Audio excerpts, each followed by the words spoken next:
Okay students, आज हामी यो क्लासमा जे थम्सन एक्सपेरिमेन्टलाई स्टडी गर्दै गइरहेका छौँ, जसमा चाहिँ के छ भने इलेक्ट्रोनिक चार्ज पार्टिकलको हामी स्पेसिफिक चार्ज क्यालकुलेट गर्न लागि गइरहेका छौँ, जसमा चाहिँ हामीले यसलाई एक्सप्लेन गर्दाखेरि हामीले यसलाई दुईवटा स्टेपमा एक्सप्लेन गर्छौँ।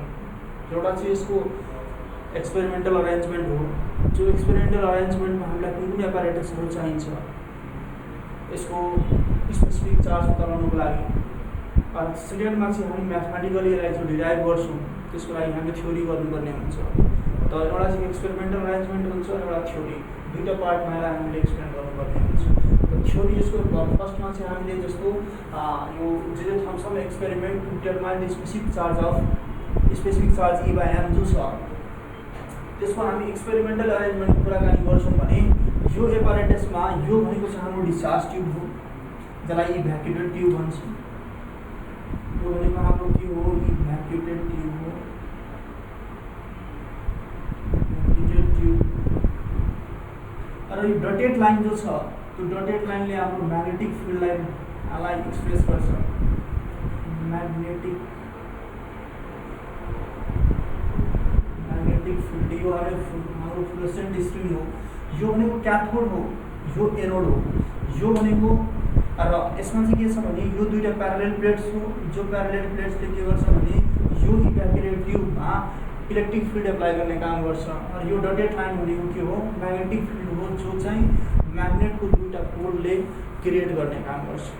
अब यो इभ्याक्युएटेड ट्युबको एका साइडमा फ्लुओरेसेन्ट स्क्रिन राखेको छ, जसमा हामी यो इलेक्ट्रोनिक बीमको जो स्ट्राइक हुन्छ त्यसलाई हामी अब्जर्भ गर्छौँ। र यो भनेको हाम्रो क्याथोड हो, सरी यो एनोड हो, यो हाम्रो क्याथोड हो। अब यहाँ चाहिँ के हुन्छ भने with the application of potential यहाँबाट क्याथोड रे के हुन्छ? इमिट हुन्छ र यो फिल्डमा इन्ट्री गर्छ। यो फिल्डमा हामी के गर्छौँ भने स्टेप बाई स्टेप फर्स्टमा इलेक्ट्रिक फिल्ड एप्लाई गर्छौँ, त्यसपछि इलेक्ट्रिक फिल्डलाई स्विच अफ गरेर म्याग्नेटिक फिल्ड एप्लाई गर्छौँ, त्यसपछि दुईटै फिल्डलाई चाहिँ हामीले म्युचुअली परपेन्डिकुलरली के गर्छौँ भने एप्लाई गर्छौँ। र त्यहाँ चाहिँ यो इलेक्ट्रोनिक बीमको कस्तो बिहेभियर हुन्छ, कस्तो पाथमा यो मुभ गर्छ त्यसलाई हामी के गर्छौँ भने यहाँ एब्जर्भ गर्छौँ फ्लुओरेसेन्ट स्क्रिनमा।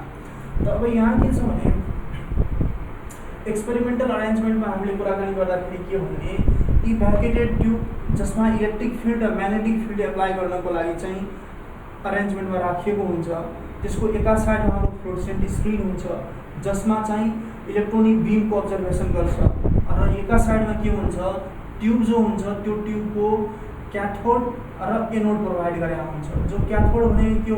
With the application of potential यहाँबाट क्याथोड रे निस्किन्छ, यानि कि इलेक्ट्रोनिक बीम निस्किन्छ, जो चाहिँ एनोडमा हाम्रो यहाँ एउटा होल गरेको हुन्छ, जो होलबाट के हुन्छ? यो क्याथोड बीम जो छ, क्याथोड रे जसलाई भन्छ, त्यो के हुन्छ? इमिट हुन्छ। र जब यो फिल्डमा आउँछ त्यसपछि यो के गर्छ भने यहाँबाट आफ्नो पाथबाट डिभिएट भएर यहाँ गएर स्ट्राइक गर्छ फ्लुओरेसेन्ट स्क्रिनमा, जो हामी के गर्छौँ यहाँ अब्जर्भ गर्छौँ। र यहाँ चाहिँ यो इलेक्ट्रिक फिल्ड एप्लाई गर्नको लागि यहाँ हाई पोटेन्सियल अफ सेल जोडेको हुन्छ, जसले गर्दा यहाँ के हुन्छ भने high intense electric field apply हुन्छ। त यो कुराहरू हाम्रो के हुन्छ? एक्सपेरिमेन्टल अरेन्जमेन्टमा आउँछ। र त्यसपछि हाम्रो थ्योरी स्टार्ट हुन्छ। त थ्योरीमा हाम्रो के हुन्छ भने फर्स्टमा हामी इलेक्ट्रिक फिल्डलाई के गर्छौँ? स्विच अन गर्छौँ र म्याग्नेटिक फिल्डलाई स्विच अफ गर्छौँ। है यहाँ लेख्ने when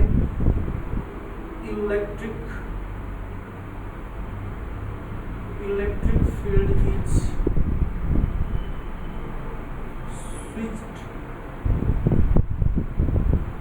switched on, then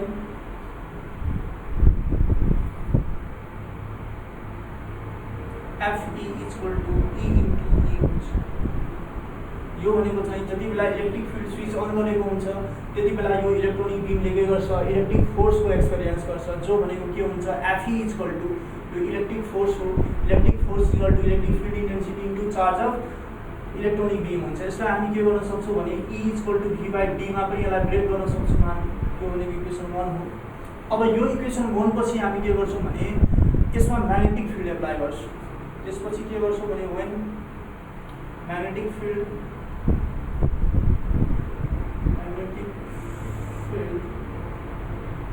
is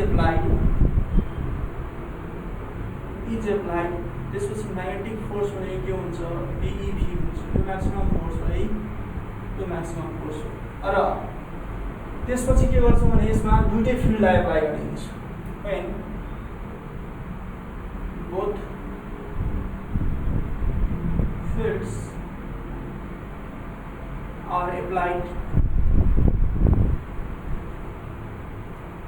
simultaneously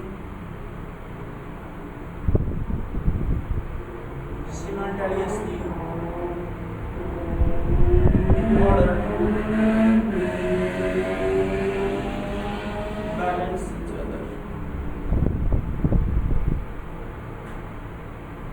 balance each other. Therefore, Fe is equal to Fm. यो भनेको चाहिँ म्याग्नेटिक फोर्स भनेको E into E हुन्छ र यो भनेको के हुन्छ BEV हुन्छ। यहाँबाट हामी के गर्न सक्छौँ भने velocity of electronic beam calculate गर्न सक्छौँ। यहाँ के छ भने यो दुईटै फिल्ड एप्लाई गर्नुको रिजन के हो भने कि यहाँ दुईटा मध्ये कुनै फिल्डको पनि यहाँ के होस् यो इलेक्ट्रोनिक बीममा इफेक्ट नहोस् त्यो कारणले गर्दा के गरेको हो यो दुईटालाई एकअर्कालाई ब्यालेन्स गर्ने गरी यसमा अप्लाई गरिदिएको हो। एउटा कुरा के छ भने जति बेला यो फोर्स अप्लाई गरिन्छ इलेक्ट्रिक फिल्ड एप्लाई गरिन्छ त्यति बेला यसले के गर्छ भने इलेक्ट्रिक फोर्स एक्सपिरियन्स गर्छ यो इलेक्ट्रोनिक बीमले जसले गर्दा के हुन्छ भने यो गएर यहाँ चाहिँ यसरी डेभिएट भएर S1 पोइन्टमा गएर स्ट्राइक गर्छ र जति बेला म्याग्नेटिक फोर्स एप्लाई गरिन्छ त्यति बेला यो इलेक्ट्रोनिक बीमहरू के हुन्छ आफ्नो पाथबाट डेभिएट भएर यो पोइन्टमा गएर स्ट्राइक गर्छ S2 पोइन्टमा गएर स्ट्राइक गर्छ र दुईटै फिल्ड यसरी एप्लाई गरिन्छ कि एकअर्कालाई ब्यालेन्स गरोस् त्यसो भए यो के हुन्छ भने सिधा अनडिफ्लेक्टेड भएर के हुन्छ भने S पोइन्टमा गएर स्ट्राइक गर्छ यस्तो हुन्छ बिहेभियर।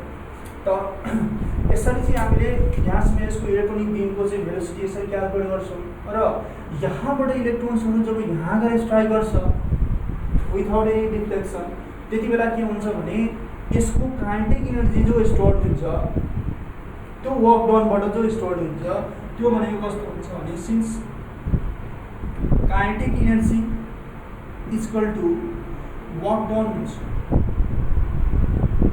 त्यो वर्क डन हुन्छ। त काइनेटिक एनर्जी भनेको हामीलाई के थाहा छ भने 1/2 mv² हुन्छ। यो वर्क डन भनेको EV हुन्छ। यसको कन्सेप्ट अहिले म दिन्छु। यो EV वर्क डन भनेको चाहिँ EV कसरी आउँछ भन्ने कुराको कन्सेप्ट दिन्छु। यो कस्तो छ भने अब V इक्वल टु हाम्रो 1/2 mv² जो छ अब यसमा हामीलाई E/m निकाल्नु पर्ने हो। यसमा हामी भ्यालु पुट गरिहालौँ mv भनेको कस्तो हुन्छ भने E/b हुन्छ। E/b² equal to E into v हुन्छ। त्यसो भए E/m क्यालकुलेट गर्ने हो भने यहाँ E/m इक्वल टु हाम्रो यो E² बाई b² v अनि यो 2 जस्ताको त्यस्तै यहाँ रहन्छ m मात्रै हाम्रो यहाँ जाने हो यो टर्म जस्ताको त्यस्तै रहने हो यो टर्म यहाँ आउने हो। यसरी हेर्दाखेरि यो चाहिँ के छ भने हाम्रो specific charge of electronic beam हामीले यहाँ क्यालकुलेट गर्न सक्छौँ। यो भनेको चाहिँ मोस्ट इम्पोर्टेन्ट कुरा हो। यो काइनेटिक एनर्जी वर्क डनसँग कसरी बराबर हुन्छ भन्ने कुरा चाहिँ मेन कन्सेप्ट हो यसमा। यसरी भनेको चाहिँ हाम्रो के हुन्छ E/m equal to E² by b² v 1/2 हुन्छ। यो भनेको पोटेन्शियल हो, यो इलेक्ट्रिक फिल्ड इन्टेन्सिटी हो, यो भनेको म्याग्नेटिक फिल्ड इन्टेन्सिटी हो। यो E/m को रेसियोलाई के भन्छ यो charge of electronic beam and their मासको रेसियोलाई के भन्छ स्पेसिफिक चार्ज भन्छ। त्यो चाहिँ इलेक्ट्रोन पनि हुनसक्छ पोजिटिभ चार्ज पनि हुनसक्छ। चार्ज जो हल्का पार्टिकल जो हुन्छ त्यसको पनि स्पेसिफिक चार्ज हुन्छ। त्यो जुनसुकै चार्ज पार्टिकलको उसको चार्ज र उसको मासको रेसियोले के भन्छ स्पेसिफिक चार्ज भन्छ। ओके त अब हामीले चाहिँ यसरी के गर्न सक्छौँ भने सिम्पली यसलाई क्यालकुलेट गर्न सक्छौँ। यसमा कन्सेप्चुअल कुरा चाहिँ खास यसमा त्यसको केही छैन। यसमा बुझ्नुपर्ने कुरा के छ भने जब यहाँ इलेक्ट्रोनिक बीम यो क्याथोडबाट इमिट हुन्छ र जब यो इभ्यापोरेट ट्युबमा इन्ट्री गर्छ त्यसमा चाहिँ उसले फोर्सको एक्सपिरियन्स गर्छ दुईटा फोर्स एउटा इलेक्ट्रिक फोर्स एउटा म्याग्नेटिक फोर्स। त उसले के गर्छ भने उनीहरूको जो इलेक्ट्रोनिक बीम हुन्छ त्यो इलेक्ट्रोनिक बीमलाई यो एप्लाइड फोर्स जो हुन्छ त्यसले उसको डिरेक्सनलाई चेन्ज गर्छ। त जहाँ पनि फेरि त्यसमा के हुन्छ भने एउटा कुरा कि जब फोर्स एप्लाई हुन्छ भने हामीले आफ्नो दिमागमा एउटा कुरा खेलाउनुपर्छ यो फोर्स केमा एप्लाई भइरहेछ र कसले एप्लाई गरिरहेछ। फोर्स एक्जिस्ट भइरहेछ भने केमा फोर्स एप्लाई गरिरहेछ र कसले एप्लाई गरिरहेछ र यो फोर्सको म्याग्निट्युड कति हो र यो फोर्सको डिरेक्सन के हो, यो जहाँ पनि हामीले यो क्वेसन एनालाइज गर्नुपर्छ। जस्तो मानौँ यहाँ चाहिँ फर्स्ट टाइममा जब इन्ट्री गर्छ इलेक्ट्रोनिक बीम, हामी इलेक्ट्रिक फिल्ड एप्लाई गरिरहेका हुन्छौँ, त्यो टाइममा इलेक्ट्रिक लाइन्स अफ फोर्सले यानि कि इलेक्ट्रिक लाइन्स अफ फोर्सले के गर्छ, यो इलेक्ट्रोनिक बीम माथि फोर्स एप्लाई गर्छ। कति फोर्स एप्लाई गर्छ, यति फोर्स एप्लाई गर्छ। जस्तै हामी यसरी क्याल्कुलेट गरेका छौँ र कुन डिरेक्सनमा गर्छ एप्लाई, त अपवर्ड डिरेक्सनमा एप्लाई गर्छ, जसले गर्दा के हुन्छ, S1 पोइन्टमा गएर स्टार्ट गर्छ। फेरि हामी इलेक्ट्रिक फिल्डलाई स्विच अन गर्छौँ र म्याग्नेटिक फिल्डलाई स्विच अन गर्छौँ। त्यसपछि म्याग्नेटिक फोर्सले यानि कि म्याग्नेटिक लाइन्स अफ फोर्सले इलेक्ट्रोनिक बीममा फोर्स एप्लाई गर्छ। कति गर्छ, यति गर्छ, BEV गर्छ। कुन डिरेक्सनमा गर्छ, डाउनवर्डली गर्छ, जसले गर्दा के हुन्छ, S2 पोइन्टमा गएर स्टार्ट गर्छ। थर्ड पोइन्टमा के हुन्छ भने दुईटै फोर्स, इलेक्ट्रिक फोर्स र म्याग्नेटिक फोर्स दुईटैले एउटाले अपवर्ड र एउटाले डाउनवर्ड फोर्स लाउँछ, जसले गर्दा दुईटै के हुन्छ, दुईटैको इन्टेन्सिटी इक्वल हुन्छ, जसले गर्दा यसमा के हुन्छ, कुनै इफेक्ट गर्दैन र सिधै गएर के गर्छ, स्ट्रेट लाइनमा आएर S पोइन्टमा स्ट्राइक गर्छ स्ट्रिङ। यसरी हामीले के बुझ्नुपर्छ भने कि फोर्स कुनै पनि पोइन्टमा एक्जिस्ट भइरहेछ भने त्यो फोर्स कसले एप्लाई गरिरहेछ, कति एप्लाई गरिरहेछ, कुन डिरेक्सनमा एप्लाई गरिरहेछ र केमा एप्लाई गरिरहेछ, यो चारवटा क्वेसन हामीले एप्लाई गर्नुपर्छ जहाँ पनि फिजिक्समा। ओके, त यो कुरा हाम्रो क्लियर भयो यहाँ। त्यसपछि चाहिँ के छ भने यहाँ यो kinetic energy equal to work done भयो। यो काइनेटिक एनर्जी भनेको 1/2 mv² हुन्छ भन्ने कुरा हामीलाई थाहा छ। यो भनेको म्याक्सिमम काइनेटिक एनर्जी हो, यो भनेको चाहिँ म्याक्सिमम काइनेटिक एनर्जी हो है। त अब यो वर्क डन भनेको EV कसरी हुन्छ, वर्क डन भनेको त हामीले चाहिँ 9th क्लासमा फोर्स इन्टु डिस्प्लेसमेन्ट हुन्छ भन्ने कुरा मात्रै पढायो। त यहाँ फोर्स भनेको चाहिँ वर्क डन भनेको EV कसरी हुन्छ भने हामीले 11th क्लासमा चाहिँ इलेक्ट्रोस्ट्याटिक्समा चाहिँ पोटेन्सियलको कन्सेप्ट पढाएको छौँ। पोटेन्सियल भनेको के हुन्छ भने कुनै पनि चार्ज बडीलाई कुनै पोइन्टबाट यानि कि इन्फाइनाइट पोइन्टबाट इलेक्ट्रिक फिल्डको कुनै एउटा पोइन्टमा ल्याउनलाई जति वर्क हुन्छ, यानि कि त्यो चार्जले कुनै पनि इन्फाइनाइट पोइन्टबाट कुनै एउटा पोइन्टमा आउनलाई जति वर्क गर्छ, त्यो वर्कलाई के भन्छ, पोटेन्सियल भन्छ। त्यो पोटेन्सियल हामीले पढ्दाखेरि चाहिँ 11th क्लासमा के पढाएको थियो, potential is the amount of work done to bring a unit positive charge from infinity to that point. यो कसरी हुन्छ भने यो V भनेको पोटेन्सियल W/E हुन्छ, त W इक्वल टु के हुन जान्छ, E * V हुन जान्छ। यसरी आएको यो हामीले 11th क्लासमा यो कन्सेप्ट पढायो कि V इक्वल टु W/E हुन्छ, यानि कि यो चार्जले कति वर्क गर्यो त्यसलाई पोटेन्सियल भन्छ, या फेरि यो चार्जमाथि कति वर्क भयो त्यो पोइन्टसम्म आउनुको लागि त्यसलाई पोटेन्सियल भन्छ। यो कुराहरू कन्सेप्ट हो, यो कुराहरू याद राख्नुपर्छ। ओके, त त्यसरी के भएको हो, यो work done equal to EV भएको हो। यो काइनेटिक एनर्जी भनेको त ठिकै छ। यहाँ चाहिँ एउटा कुरा अझै के बुझ्नुपर्छ भने यो पोइन्टबाट जो चार्ज मुभ गर्नलाई सुरु गर्यो, त्यही मुभ गर्नलाई सुरु गर्यो, त्यही के हो, वर्क हो। त्यो वर्क के को फर्ममा स्टोर हुन्छ, काइनेटिक एनर्जीको फर्ममा स्टोर हुन्छ। त्यो काइनेटिक एनर्जीले त्यो पार्टिकललाई के गर्छ, मुभ गराउँछ, डिस्प्लेस गराउँछ। त्यही भएको यो पोइन्टबाट चार्ज पार्टिकल यो पोइन्टसँग मुभ गर्दाखेरि जो वर्क भयो त्यो वर्क के भयो, काइनेटिक एनर्जीको फर्ममा स्टोर भयो। त्यो काइनेटिक एनर्जी भनेको कति हो, यति हो। त्यो वर्क डन भनेको हामी कसरी क्याल्कुलेट गर्छौँ, यसरी क्याल्कुलेट गर्छौँ। यसरी हामीले के गर्यो भने E/m लाई क्याल्कुलेट गर्छौँ। यहाँ E/m नै क्याल्कुलेट गर्नु कुनै कम्प्लेक्स कुरा होइन, तर यो E/m क्याल्कुलेट गर्नुको लागि हामी कस्तो कन्सेप्टहरूलाई युज गरेको हो त्यो कुरा इम्पोर्टेन्ट हो। जस्तो यो कुरालाई हामी के गर्छौँ भने यसलाई डायग्राम बनाउँछौँ, डायग्रामलाई के गर्छौँ, एक्सपेरिमेन्टल अरेन्जमेन्टको टपिक्स लिएर यसलाई हामी एक्सप्लेन गर्छौँ, कुनै कम्प्लेक्स कुरा आएन। तर जब हामी चाहिँ यसको थ्योरी गर्छौँ, थ्योरीमा हामीले के गर्छौँ भने यो पोइन्टहरू ल्याउँछौँ, यो पोइन्टहरू ल्याउँछौँ, यो पोइन्टहरूसँग के हुन्छ भने कन्सेप्ट रिलेटेड हुन्छ। त्यो कन्सेप्टहरू हामी बुझ्यौँ भने न्युमेरिकल्सहरूलाई सजिलै हामी सल्भ गर्न सक्छौँ। जस्तो मानव कुनै ठाउँमा फोर्स एप्लाई गर्यो, कसले फोर्स एप्लाई गर्यो, म्याग्नेटिक लाइन्स अफ फोर्सले गर्यो। त्यो फोर्स कसरी क्याल्कुलेट गर्ने, कति हुन्छ, यति हुन्छ, यो कुरा कन्सेप्टले भन्छ। त कुनै पोइन्टमा चाहिँ कुनै पनि पार्टिकलमा फोर्स लाग्यो, कुन फोर्स लाग्यो, इलेक्ट्रिक फोर्स लाग्यो। जो इलेक्ट्रिक फोर्स कसरी क्याल्कुलेट गर्नु, यसरी क्याल्कुलेट गर्नु हो। यो कुराहरू के हो, फिजिक्सको क्वेसनहरूलाई सल्भ गर्ने ट्रिक्स हो। है। त यसरी के हुन्छ भने हामीले जे थम्सन एक्सपेरिमेन्टलाई यसरी हामी सल्भ गर्न सक्छौँ। जस्तो मानौँ यो पोइन्ट जो छ W=V=W/E, यो पोइन्टलाई राम्ररी याद राख्नुपर्छ, किनभने यो पोइन्ट त हामी एउटा स्टेपमा यहाँ युज गरेर हाम्रो काम भइहाल्यो, हामी काम गरिहाल्यौँ, आफ्नो डेरिभेसन प्रुफ गरिहाल्यौँ। तर यो पोइन्ट भनेको जति बेला न्युमेरिकलमा कन्सेप्चुअली क्वेसन सल्भ गर्नको लागि न्युमेरिकल सेट गर्छ त्यति बेला हामीलाई यस्तो कन्सेप्टहरू युज गर्नुपर्छ, त्यो कुरालाई हामीलाई याद राख्नुपर्छ। जस्तो चाहिँ कन्सेप्चुअल कुरामा चाहिँ फोर्स कुनै पनि बडीमा लागिरहेछ भने त्यो फोर्स कुन लागिरहेछ, त्यो फोर्स कति लागिरहेछ, कुन डिरेक्सनमा लागिरहेछ, कसले लगाइरहेछ, यो कुराहरू चाहिँ बुझ्नुपर्छ। ओके, त यसरी हामी के गर्न सक्छौँ भने यसरी यसलाई डिराइभ गर्न सक्छौँ। यसमा अरू खासै त्यस्तो केही कम्प्लेक्स कुराहरू छैन है। यहाँ क्याथोड रेले के गरिरहेछ, क्याथोडबाट चाहिँ क्याथोड रे निस्किरहेछ, जो क्याथोड रेलाई यसले के गरिरहेछ, डाइरेक्ट गरिरहेछ। यो एनोडले डाइरेक्ट गरिरहेछ, आफ्नो होलबाट यहाँबाट इन्ट्री गर्छ र म्याग्नेटिक फिल्डमा इन्ट्री गरेपछि यसले के गर्छ, फोर्सको एक्सपिरियन्स गर्छ। त्यसलाई कुन फोर्स भन्छ, म्याग्नेटिक फोर्स भन्छ।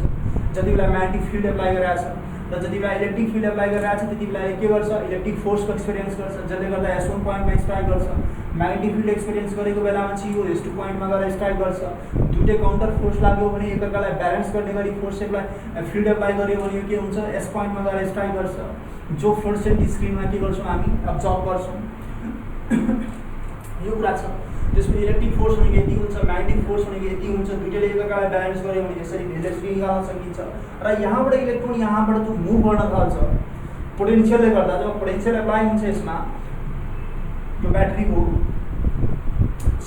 यो दुईटा ब्याट्री हो जो पोजिटिभ र नेगेटिभ जोडिया हुन्छ, जसले गर्दा यहाँबाट त्यो मुभ गर्न थाल्छ। मुभ गर्नु बित्तिकै उसले के गर्न थाल्छ, वर्क डाउन गर्न थाल्छ। वर्क जो हुन्छ त्यो के हुन्छ, काइनेटिक एनर्जीको फर्ममा स्टोर हुन्छ, जसले यसलाई के गर्छ, प्रोपेल गर्छ मोसन बनाउनको लागि। जसले गर्दा यहाँदेखि यहाँसम्म भएको वर्क डाउन के हुन्छ, काइनेटिक एनर्जीसँग इक्वल हुन्छ। र हामी यसको कन्सेप्टलाई युज गरेर म्याथमेटिकली यहाँबाट सुरु गरेर हामी के गर्छौँ, यसरी क्यालकुलेट गर्छौँ। यो कुरा यहाँ फिजिक्स छ, बाँकी सब म्याथमेटिक्स छ। त यसरी हामी के गर्न सक्छौँ भने जे थम्सन एक्सपेरिमेन्टबाट हामी क्यालकुलेट गर्न सक्छौँ स्पेसिफिक चार्ज। र एउटा कुरा चाहिँ यसमा के रिलेटेड छ भने जे थम्सनले फर्स्ट टाइम जो एक्सरे छ, एक्सरेलाई जे थम्सनले फर्स्ट टाइम यहीँ अब्जर्भ गरेको हो। जति बेला यो जे थम्सनले एक्सपेरिमेन्ट गरिरहेको थियो र स्पेसिफिक चार्ज निकालिरहेको थियो त्यति बेला नै यहाँबाट चाहिँ इलेक्ट्रोनहरू जब स्ट्राइक गरिरहेको थियो स्क्रिनमा, त्यहाँबाट एउटा रे निस्किरहेको थियो। र त्यति बेला उसले के गरिदियो भने त्यो रेलाई एक्स भनेर रिलेट गरिदियो र त्यहीले उसको एक्स नाम नै रहिहाल्यो। त फर्स्ट टाइम चाहिँ उसलाई अब्जर्भ गर्ने मान्छे भनेको चाहिँ जे थम्सन नै हो।